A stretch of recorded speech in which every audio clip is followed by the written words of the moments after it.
Assalamualaikum warahmatullahi wabarakatuh. Sebelumnya di sini saya dari kelompok 5 akan menjelaskan tentang analisis kasus kejang pada anak dengan hipertensi. Next. Beranggotakan, yang pertama ada Chelsea Levia, yang kedua ada Reisha Palinita Putri, Silva Yesi, Agustina, dan terakhir ada Kayla Natalia. Next.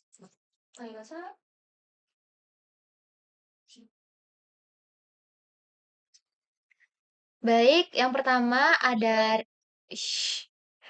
Baik, yang pertama, ringkasan kasus. Nah, pada kasus ini terdapat seorang anak laki-laki usia 7 tahun yang datang ke IGD dengan keluhan utama kejang yang berlangsung cukup lama, yaitu sekitar 30 menit.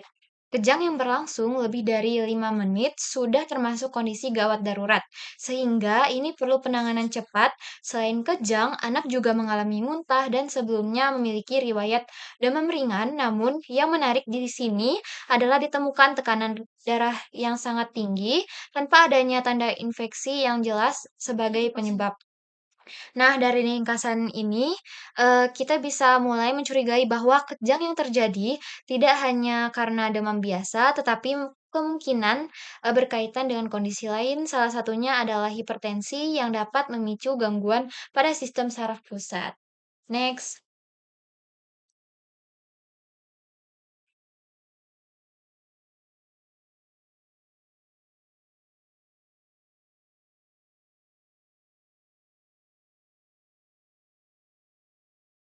Sebelumnya, Rey.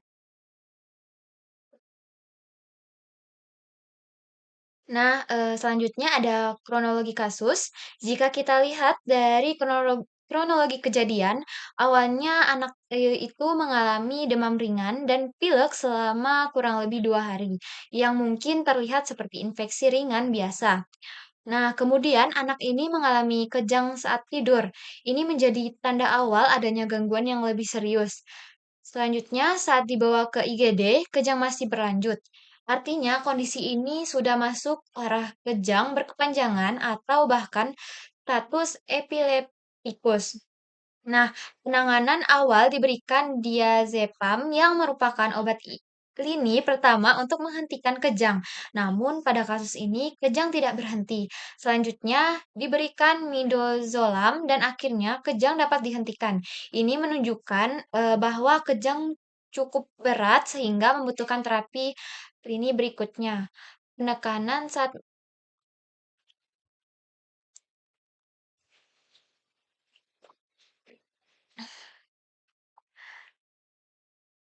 selanjutnya,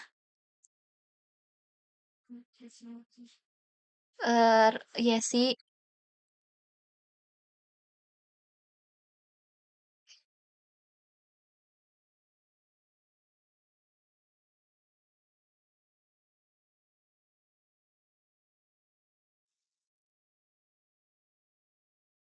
ya sih. Aku didiagnosis, Cok. Siapa lagi habis? Habis ini siapa? Sok. Aku lagi. Kan aku kan genep 78. Oh nih. Sorry, sorry. Selanjutnya ada identifikasi masalah klinis. Pasien datang dengan kejang berkepanjangan yang tidak berhenti spontan, disertai penurunan kesadaran.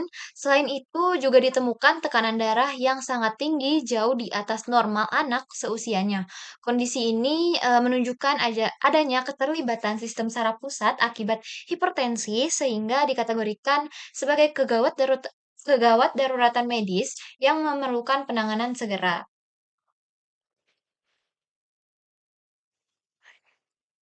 Nah, nih. Oke, baik.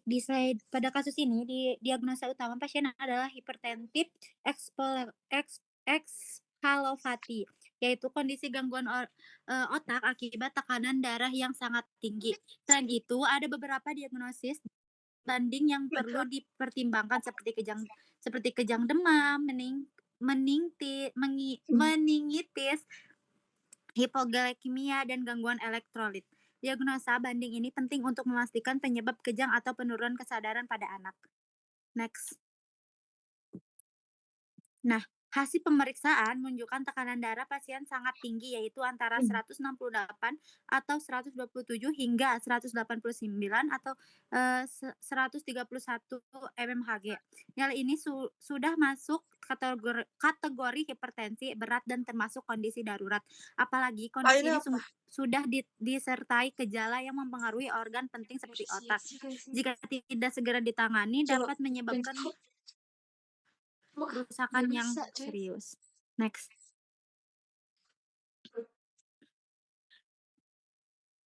Nah, selanjutnya pemeriksaan PKG Awalnya awal menunjukkan mau jam berapa? adanya Aku lemes akan langsung. ditandai dengan pH Jam rendah dan 3. meningkatkan Pokoknya kalau udah bangun duluan, gampang doang PCO2. ya.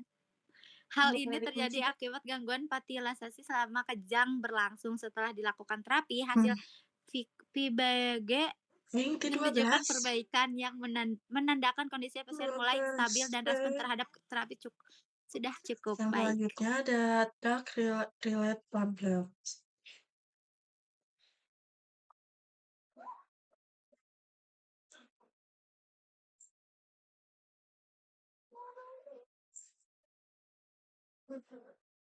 Non repeh itu. Eh, repeh dulu ya. Ini masih 8 ini.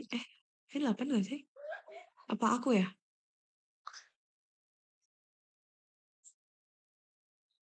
Tapi kamu dari 9 Enggak deh. kan yang patosifus Kai, itu. Kayla kamu mulai dari mana, Kai?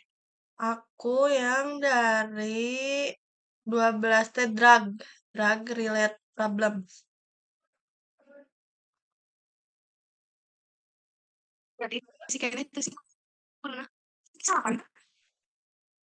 MRI mah MRI mah 8. Hmm. Tapi nah di PPT aku dari Hah? diagnos 678. Lihat Gera di grup bentar, Ge. Yang ini, yes. Aduh yang pipi ya. Iya, 678 aku teh. Nah, habet nak PPT na aku dari diagnosanya. Ya udah, Berarti masih akuannya.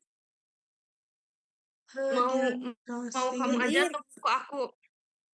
sok IPGMR. kamu Ray, aku teh nyari ieu na, teh nyari penjelasan Abah. Ya, mute yes. Sok. Ini. Apa? Selanjutnya ada interpretasi MRI.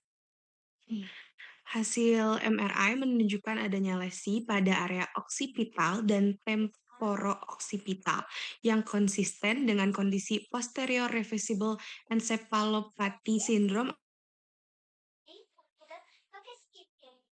atau PRES. Kondisi ini terjadi akibat peningkatan memperkuat diagnosis hipertensif encephalopathy sebagai penyebab kejang.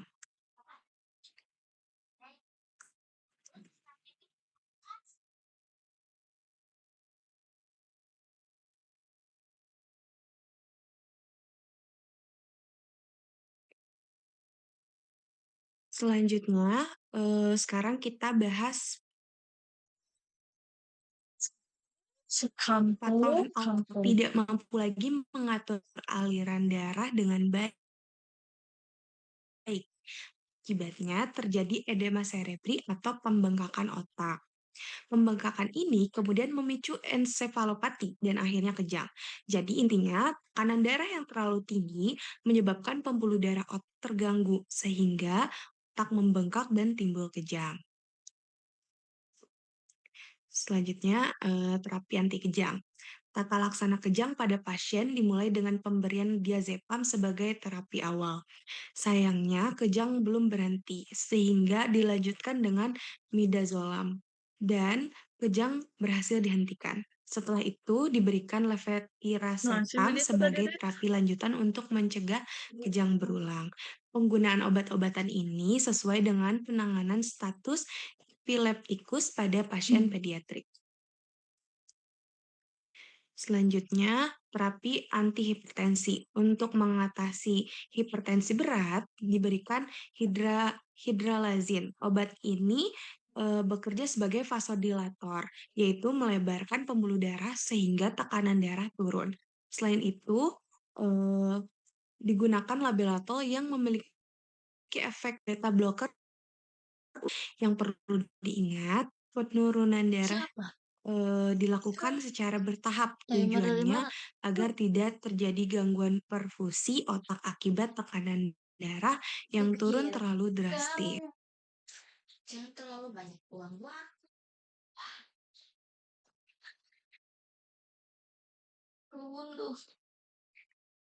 Baik, yang selanjutnya ada drug-related problem. Dalam terapi yang diberikan, dapat potensi drug-related problem seperti resiko hipotensi akibat penurunan tekanan darah yang terlalu cepat, serta risiko depresi sesak napas akibat penggunaan obat sedatif seperti benzodiazepin. Oleh karena itu, diperlukan pemantauan ketat terhadap kondisi pasien serta penyesuaian dosis agar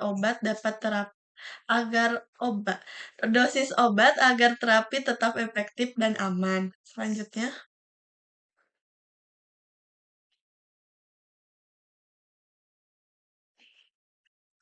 Selanjutnya, ada monitoring dan edukasi.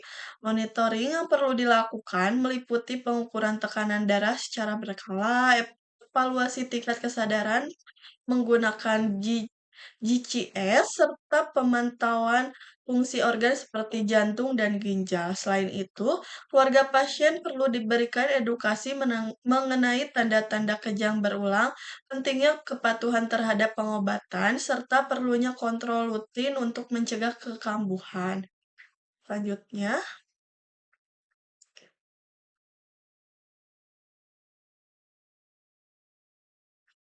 yang terakhir ada kesimpulan. Kasus ini menunjukkan bahwa kejang pada anak tidak selalu disebabkan oleh faktor umum seperti demam atau infeksi, tetapi juga dapat disebabkan oleh kondisi yang lebih serius seperti hipertensi berat. Hipertensif encephalopathy merupakan kondisi yang jarang namun berbahaya karena dapat menyebabkan gangguan fungsi otak.